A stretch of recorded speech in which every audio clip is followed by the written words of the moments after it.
All right. Today we are... What am I doing again?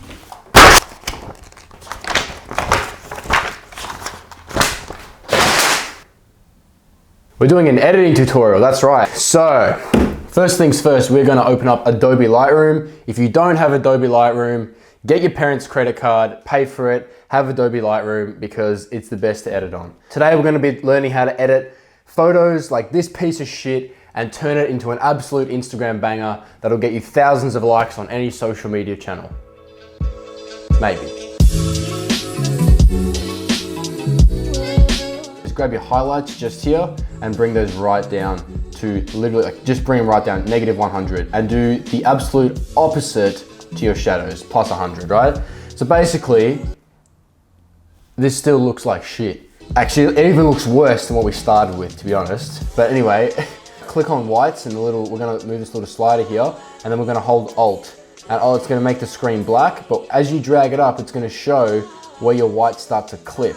And we're gonna clip it just as a little bit of white. You can see a bit of white that comes into the picture there. Next, I'm gonna go down to my blacks. I probably don't wanna crush my blacks any more than what they already are. To be honest, I'm probably gonna actually bring them up a little bit, and that's gonna help us work with our shadows a bit. Bring my highlights back up, and I'm gonna bring my whites back down, just so it clips a bit less.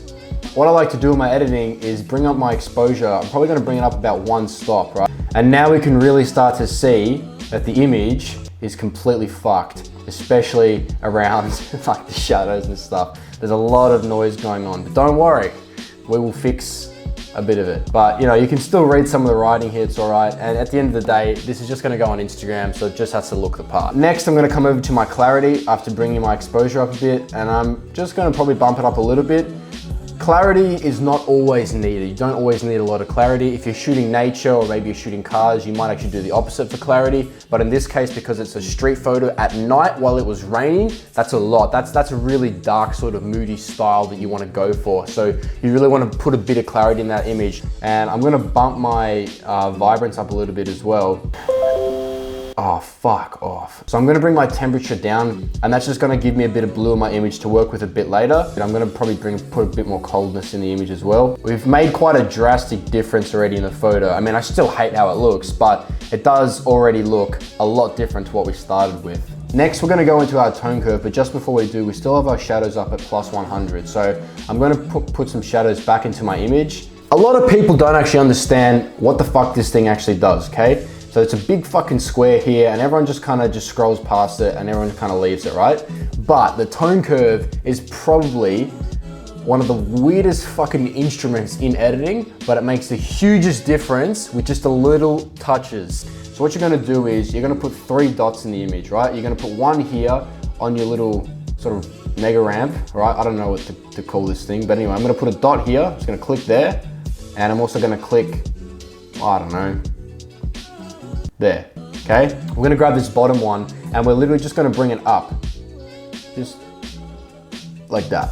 It's just like a professional way of using contrast. It's like, that's it. And so you can show your friends, and all your friends are gonna be like, yo, you're using the tone curve, like. So I'm gonna come down to red here. I'm gonna click on red, and I'm gonna grab the bottom again, just like I did with the RGB here. And I'm gonna pretty much do the same thing as how that looks now, but with the red, but probably not as drastic. So I'm gonna bring that up a little bit, and it's gonna go, my screen's gonna go a bit more purpley, and then I'm gonna bring it across a little bit. And I'm gonna do the same with blues. I'm not gonna touch greens because, you know, they're not as cool. Sort of gonna make this sort of center bit here the focal point of our image. All right, sharpening. What Lightroom does is it automatically zooms into the sharpest point of your image, right? So obviously there we can see there's a lot of noise going on. So I'm gonna bring my sharpness down a little bit because I'm gonna sacrifice some of the sharpness to reduce a lot of the noise.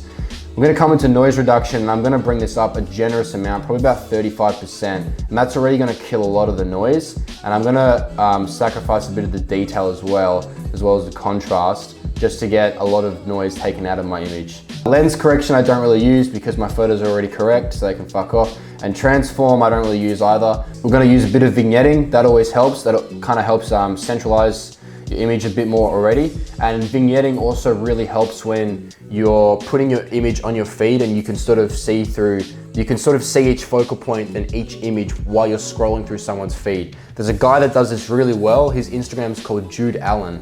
He's right here, you can go check him out. He does some crazy moody edits on his photos and he's always inspired me. I've been following him since I fucking started Instagram. So he's really cool and he does that style really well.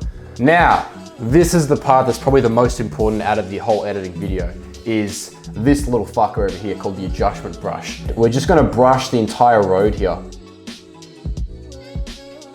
We can pretty much change whatever we want on this road bit here. So we could just make it as ugly or as beautiful as we want. We have the power now. But I really want this road bit to be a bit more orangey. So we're gonna come over and just drag the temperature a bit more warmer. Clarity, we're also gonna increase that quite a bit because I really want to exaggerate the reflections on the ground here. I also might play with the highlights a bit. I might bring those highlights up a little bit and I might put a bit more contrast in. The next thing that we're gonna do, so after we've done the brush there, I'm gonna come over to this guy and he's the radial filter. So I'm gonna click on him like that. Look at that circle. It's like an oval, it's not even a circle. This is now gonna be our focal point, right? So how it works is, make sure you have inverted mask clicked on and pretty much just boost your exposure. And then you're gonna right click, duplicate, bring that down and uninvert the mask, right? And then it's gonna think that you want everything else here exposed. That's not true. If you just double click on everything here, it's gonna reset everything back to normal. And then just drop the exposure. So that's really, really gonna exaggerate your focal point there. What I remember on the night was the ground was really dark, but I do remember these sort of buildings up here to be a lot lighter. So now we're gonna come over to this last one that we're gonna use is the graduated filter. And this is really useful when you just wanna just sort of edit a whole bunch of space really quickly. So all you gotta do is just drag it down. This part of the graduated filter is gonna be affected the most, and this is your fade. So I'm gonna increase the exposure, although I don't want them to be that blue. So I'm gonna bring a bit of temperature back into them, a bit of warmer temperature back into them. We're gonna right click, come over to export, hit export again. We're gonna choose a place. I'm just gonna put it to my desktop, that's fine. I'm gonna export to 3000 kilobytes because that's gonna make it nice and easy for me to export that. Export that onto my desktop. It's not gonna take up too much space, and then nice and easy for me to Bluetooth onto my phone for then me to upload to Instagram. So we're gonna export that. And that's it. That's the end of this editing tutorial. That's just sort of my process on how I go editing a nighttime image. Leave a comment below if you liked it, if you want to, what you want to see more of. Do you want to see me edit cars, people, more rain shots, more street shots? What's something that you really want to learn about Lightroom or Photoshop? Maybe leave a question down below. I can answer it in the next video.